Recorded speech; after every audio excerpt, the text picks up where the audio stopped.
Hello. Welcome to the Unitarian Universalist Fellowship of Westfield Center, Ohio.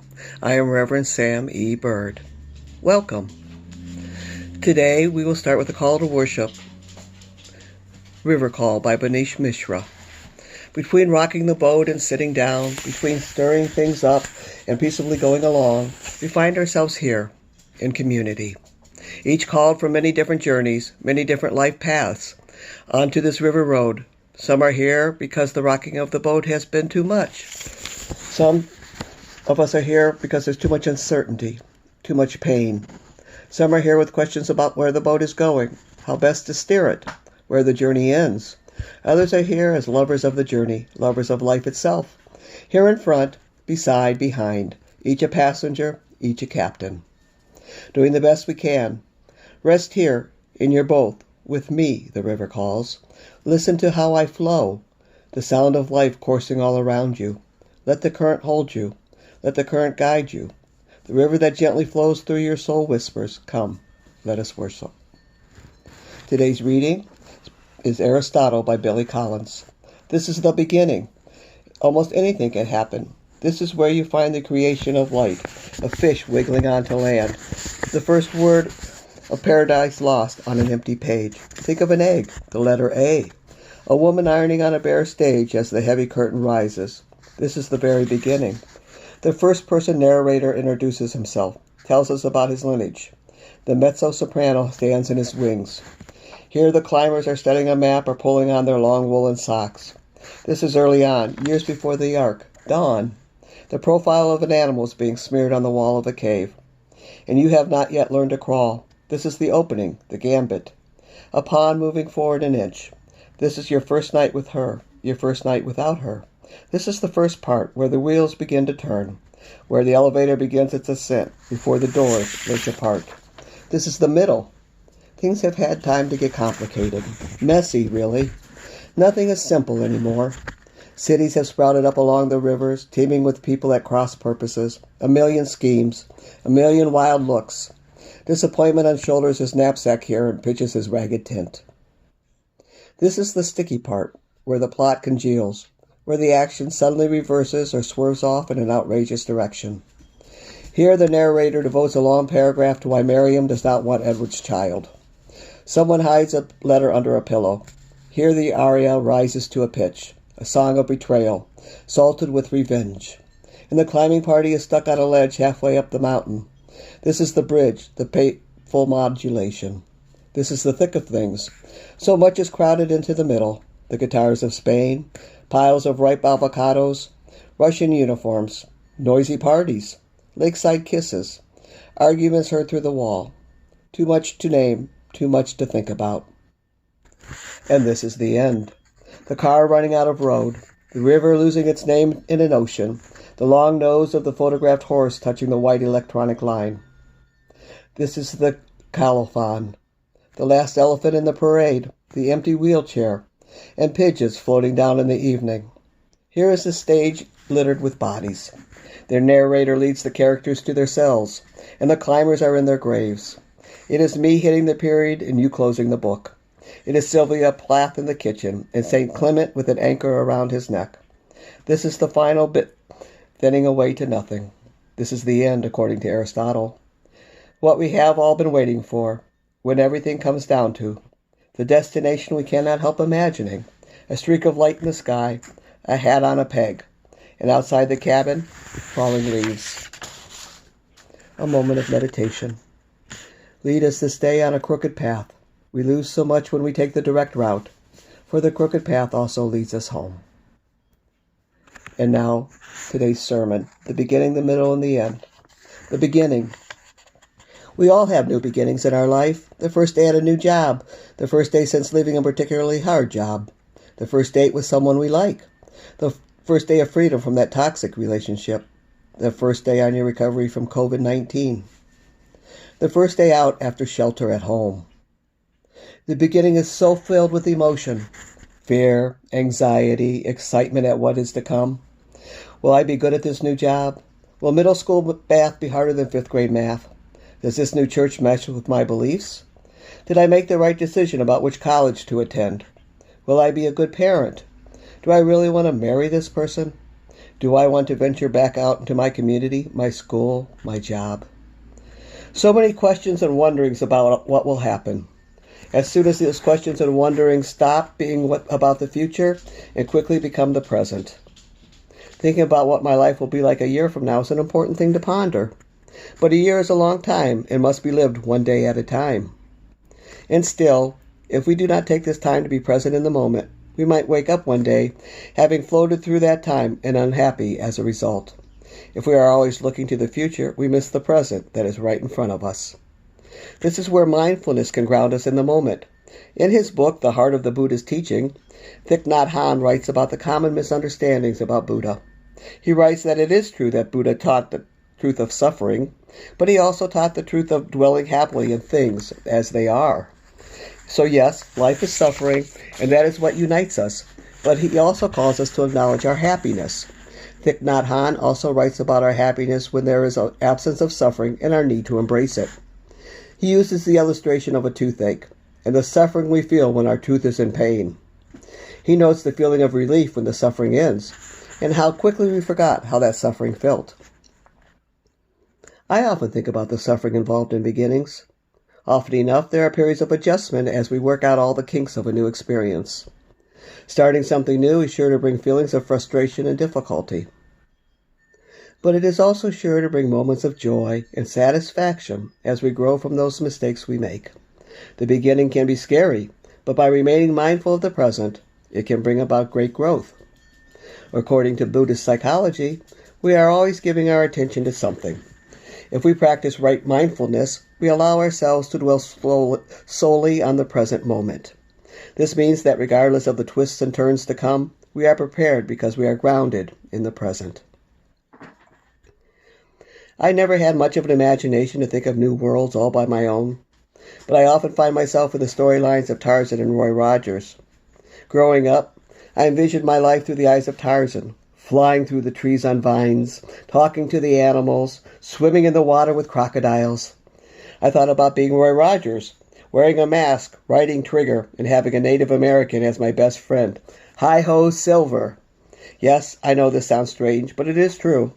And I saw the holy in many of these places, whether it was with Tarzan in Africa or Roy Rogers in the Wild West. There is a scene in the film Pocahontas that replays in my mind often enough and speaks to the ebbs and flows of life and the constancy of change. In the song Just Around the River Bend, Pocahontas sings, "The funny thing about rivers is you can't step in the same river twice. The water's always changing, always flowing." I never really thought about that. Indeed, we are always changing, always flowing.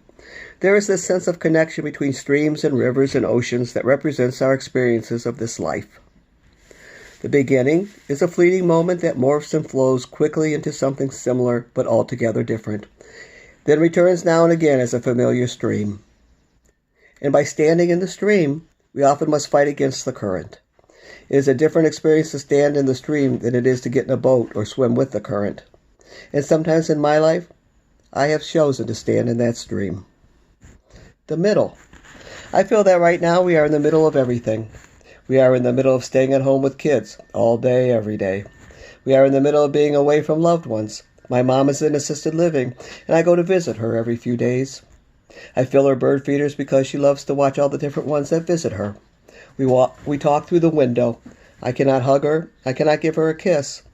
I have some exciting news I want to share with her, but want to do it in person when we can sit down together. I guess it will have to wait.